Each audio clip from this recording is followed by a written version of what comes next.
Halo Bedikers. Wali Kota Solo Gibran Rakabuming dan Bupati Kendal Diko Ganinduto muncul dalam bursa pemilihan Gubernur Jawa Tengah. Berdasarkan sebuah hasil survei, pasangan ini menempati urutan teratas sebagai tokoh pilihan milenial Jateng. Lantas seperti apa perbandingan prestasi, karir dan kekayaan kedua sosok masa depan Jawa Tengah ini? Mari kita bongkar. Nama Gibran Rakabuming tak pernah sepi dari pemberitaan. Apalagi ketika putra Presiden Jokowi ini terpilih jadi wali kota Solo. Mulai dari polemik politik, dinasti hingga tindakannya di lapangan jadi sorotan. Gibran mulai menjabat sejak 26 Februari 2021. Meskipun awalnya sempat diragukan karena tak mempunyai pengalaman politik sebelumnya, ia mampu membuktikan 100 hari pertama memimpin kota Solo dengan beragam pencapaian. Pelansir laman berita tribunnews.com, salah satu prestasi 100 hari pertama sebagai wali kota Solo diakui Gibran, yakni pencopotan lurah Gajahan karena kasus pungutan liar. Tak cukup sampai di situ, Gibran juga meniru gaya belusukan ayahnya dengan turun langsung mengembalikan uang hasil pungli tersebut.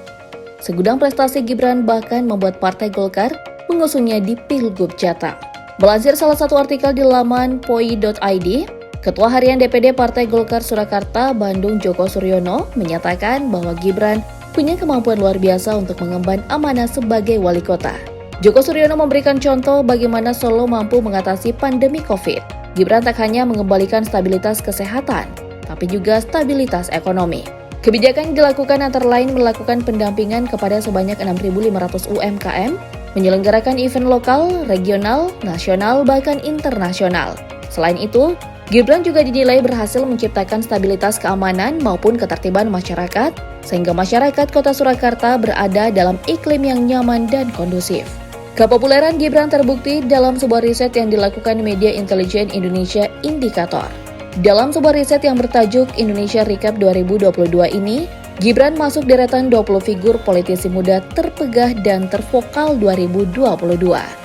Gibran bersanding dengan politisi muda lainnya seperti Wali Kota Medan Bobi Nasution, Wakil Gubernur Emil Dardak, dan Bupati Kendal Diko M. Ganinduto. Nama Diko berhasil mencuri perhatian karena mendapat sorotan media yang cukup banyak sepanjang 2022.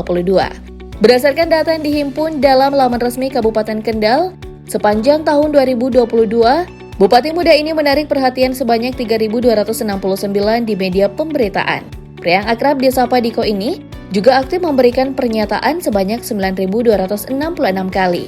Diko Ganinduto juga berhasil membuktikan kiprahnya dengan masuk dalam daftar 40 under 40 majalah Fortune Indonesia 2023. Bersama 39 tokoh muda lainnya, Diko dinilai menjadi tokoh muda paling berpengaruh di Indonesia dalam kapasitasnya sebagai pemimpin Kabupaten Kendal. Pelansir laman liputan6.com, Diko dianggap mampu dan berhasil menciptakan serta memanfaatkan peluang yang ada untuk menghadirkan solusi dan memberikan dampak positif untuk masyarakat. Hal ini tak lepas dari visi kepemimpinan Diko sebagai Bupati Kendal, yakni Kendal handal, unggul, makmur, dan berkeadilan. Diko mendapat julukan sebagai Bupati Muda Indonesia karena usianya per 31 Desember 2022 baru 32 tahun. Ia dilantik sebagai Bupati Kendal periode 2021-2026 bersamaan dengan Gibran pada 26 Februari 2021. Bupati kelahiran 19 Februari 1990 ini bahkan tercatat sebagai kepala daerah termuda di Jawa Tengah. Lantas seperti apakah rekam jejak Gibran Rakabuming Raka dan Diko Ganinduto? Keduanya hampir memiliki kemiripan, yakni menempuh pendidikan di luar negeri, terjun dalam dunia bisnis hingga berkecimpung di dunia politik mengikuti jejak sang ayah. Dirangkum dari berbagai sumber, Diko Mahtado Ganinduto menyelesaikan pendidikan dasar dan menengahnya di Jakarta. Ia lulus dari SD Al-Azhar Kemang pada tahun 2002 dan lulus di SMP Global Jaya International School tahun 2005. Setelah itu Diko menempuh pendidikan SMA sampai kuliah di Amerika Serikat. Ia menyelesaikan pendidikan SMA-nya di Pendleton School, Florida, Amerika Serikat pada tahun 2008. Kemudian melanjutkan kuliah di University of Tulsa dengan mengambil jurusan teknik perminyakan. Setelah menyelesaikan pendidikannya, Diko kemudian memulai bisnis di bidang pertambangan. Bahkan suami dari artis Cha-Cha Frederica ini berkesempatan memimpin beberapa perusahaan tambang. Ia sempat menjadi Direktur Utama PT Energi Duta Utama, Direktur Utama PT Pandu Tenaga Utama, dan Komisaris PT Duta Firza.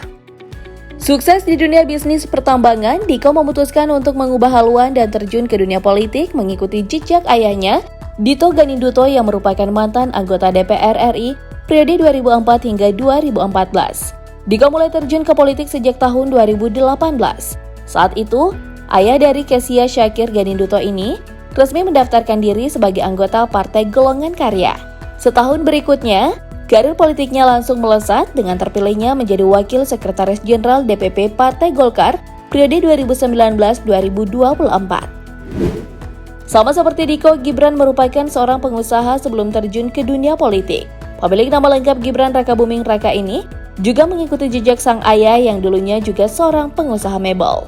Setelah menyelesaikan studinya di luar negeri, pria yang akrab disapa Mas Gibran ini kembali ke Indonesia dan mencoba peruntungan di dunia bisnis. Berbagai usaha pun didirikan oleh suami Selvi Ananda ini. Salah satu yang paling terkenal adalah usahanya di bidang kuliner bernama Markobar. Tak hanya itu, lulusan University of Technology in Search, Australia ini juga memiliki sederet usaha lainnya di bidang kuliner, mulai dari cili pari, mangkoku, siap mas hingga gula. Selain kuliner, Gibran juga menggeluti bisnis di bidang lain, seperti tugas negara bos, yang merupakan produk jas hujan, kemudian usaha jasa reparasi produk buatan Apple yang diberi nama iColor, hingga aplikasi pencari kerja bernama Kerjaholic. Sukses dengan bisnis yang dirintisnya membuat Ketua Asosiasi Perusahaan Jasa Boga Indonesia Kota Solo ini melebarkan sayap ke dunia politik. Mengikuti jejak sang ayah, Gibran juga bergabung dengan PDI Perjuangan dan langsung maju bertarung di Pilkada Solo 2020. Meski terbilang baru di dunia politik, namun Gibran langsung unjuk gigi menjadi orang nomor 1 di kota yang pernah dipimpin ayahnya. Sama-sama pernah menjadi pengusaha dan memiliki karir politik cemerlang di usia muda. Lantas siapakah yang lebih kaya di antara Gibran versus Diko? Berdasarkan laporan harta kekayaannya ke KPK, Diko tercatat memiliki total harta kekayaan sebesar 10,6 miliar rupiah. Sedangkan harta kekayaan milik Gibran mencapai 25,2 miliar rupiah. Dalam rincian harta kekayaannya, Gibran memiliki aset tanah dan bangunan sebanyak 7 bidang, dengan total nilai sebesar 17,3 miliar rupiah. Sementara itu aset serupa milik Diko hanya 1 bidang dan senilai 5 miliar rupiah. Aset kekayaan selanjutnya adalah mesin dan alat transportasi. Diko tercatat hanya memiliki 1 unit kendaraan pribadi, yaitu mobil Toyota Innova Venturer. Mobil keluaran tahun 2017 tersebut memiliki nilai 318 juta rupiah. Sedangkan Gibran memiliki 8 unit kendaraan yang terdiri dari 5 mobil dan 3 motor. Di antaranya itu motor Honda Scoopy tahun 2015 dengan harga 7 juta rupiah, Honda CB 125 tahun 1974 senilai 5 juta rupiah, dan Royal Enfield tahun 2017 seharga 40 juta rupiah. Koleksi mobilnya sendiri terdiri dari Toyota Avanza tahun 2016 dengan harga 90 juta rupiah, Toyota Avanza tahun 2012 senilai 60 juta rupiah, Isuzu Panther tahun 2012 seharga 7 juta rupiah, Daihatsu Grand Max tahun 2015 dengan harga sebesar 60 juta rupiah, serta Mitsubishi Pajero Sport tahun 2016 yang nilainya 350 juta rupiah.